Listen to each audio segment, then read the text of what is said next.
बिस्मिल्लाहिर्रहमानिर्रहीम। अस्सलाम वालेकुम। मैं हूँ जवेरिया और आप देख रहे हैं जवेरिया फूड रेसिपीज़। आज मैं आपको बनाना सिखा रही हूँ देगी स्टाइल पालक गोश्त। उसके लिए जो हमें चीज़ें चाहिए, 2 किलो पालक, पाव मेथी, पाव सब्ज़ धनिया, तीनों चीज़ों को ग्राइंड कर लिया हमने उबाल के। 2 मीडियम साइज़ की कटी हुई प्याज ली हैं, 4 टेबलस्पून अदरक लहसुन का पेस्ट, 1 बड़े साइज़ का टमाटर, 1 पाव दही ली है, आधा किलो गोश्त मुर्गे का, नमक हस्बे जायका,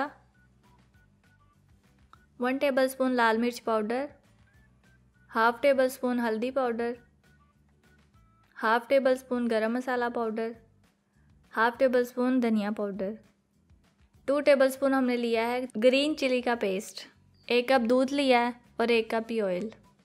अब हम एक कढ़ाई लेंगे, उसमें डालेंगे ऑयल और ऑयल को अच्छे तरीके से गर्म कर लेंगे। ऑयल गर्म हो चुका है, अब हम इसमें प्याज डाल देंगे। याद रहे प्याज को ज़्यादा ब्राउन नहीं करना, बस थोड़ा सा फ्राई करना है। फ्राई करने के बाद हम इसमें अदरक लहसुन का पेस्ट डाल देंगे। प्याज हमारा फ्राई हो चुका है, अब हम इसमें अदरक लहसुन का पेस्ट और हरी मिर्च का पेस्ट डाल देंगे। इनको 30 सेकंड फ्राई करने के बाद हम इसमें टमाटर डाल देंगे और इनको अच्छी तरह फ्राई कर लेंगे।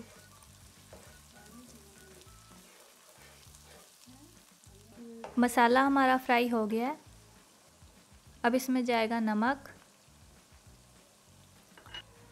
लाल मिर्च पाउडर, हल्दी पाउडर, गरम मसाला पाउडर और फिर सबसे आखिर पर धनिया पाउडर।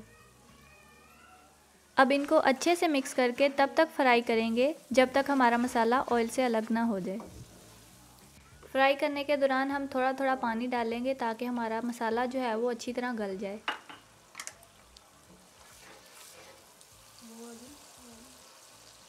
मसाला हमारा फ्राई हो चुका है और आप देख सकते हैं कि ऑयल भी मसाले से अलग होना शुरू हो गया है। अब हम इसमें 1 टेबलस्पून काली मिर्च का पाउडर डालकर मिक्स कर लेते हैं। काली मिर्च का पाउडर डालने से इसका कलर देगी पालक जैसा आएगा और यही इस देगी पालक रेसिपी का सीक्रेट है। और अब हम इसमें थोड़ा सा पानी डाल लेते हैं ताकि काली मिर्च का कलर निकल आए और मसाला भी अच्छे से गल जाए।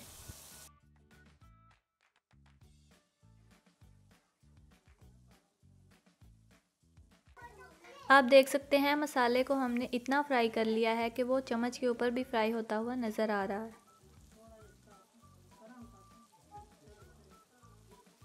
अब हम इसमें चिकन डालकर उसका पानी खुश्क कर लेते हैं।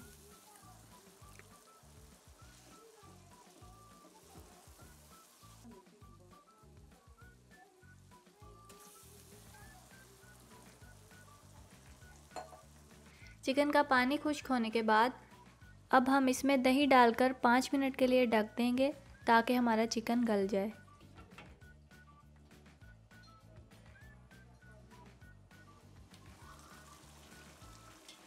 आधा चिकन गल चुका है, अब हम इसमें दूध डालकर दोबारा 5 मिनट के लिए ढककर पकाएंगे।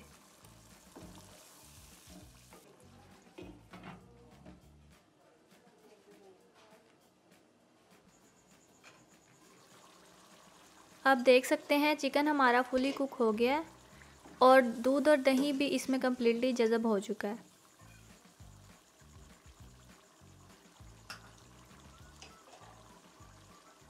अब हम इसमें पालक का मिक्सचर डालकर अच्छे से मिक्स करके 10 मिनट के लिए ढककर पकाएंगे। अगर आपका बर्तन नॉनस्टिक नहीं है तो इन 10 मिनटों में आप इसे 2 से 3 दफ़ा हिला लें।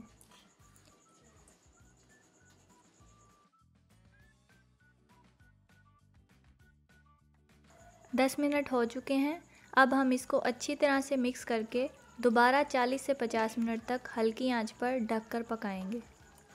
आप चाहें तो इसे ज़्यादा टाइम भी दे सकते हैं, जितना हम पालक को पकाएंगे उतना ही उसका अच्छा जायका होगा। 50 मिनट मुसलसल पकने के बाद हमारी पालक तैयार हो चुकी है और आप देख सकते हैं कि कितना अच्छा कलर आया है। ऑयल भी हमारा पालक से अलग नज़र आ रहा है और खुशबू भी निहायत ही अच्छी आ रही है। ऐसे लग रहा है जैसे पालक की देग खुल गई हो। चलें अब हम इसको डिश आउट कर लेते हैं। मैंने इसके साथ ज़ीरा चावल बनाए हैं और साथ में सलाद भी तैयार की है। शादियों में तो साथ में सादा बिरयानी होती है, आप चाहें तो वो भी बना लें या उबले हुए चावल भी अच्छे लगते हैं। अगर चावल नहीं तो इसको नान के साथ भी खाने का अपना ही मज़ा है। आप भी इसे ज़रूर ट्राई करिएगा। अगर आपको ये रेसिपी अच्छी लगी है तो मेरी वीडियो को लाइक करें और अपने दोस्तों के साथ शेयर करें और मेरे चैनल को सब्सक्राइब करना मत भूलें। अल्लाह हाफिज़।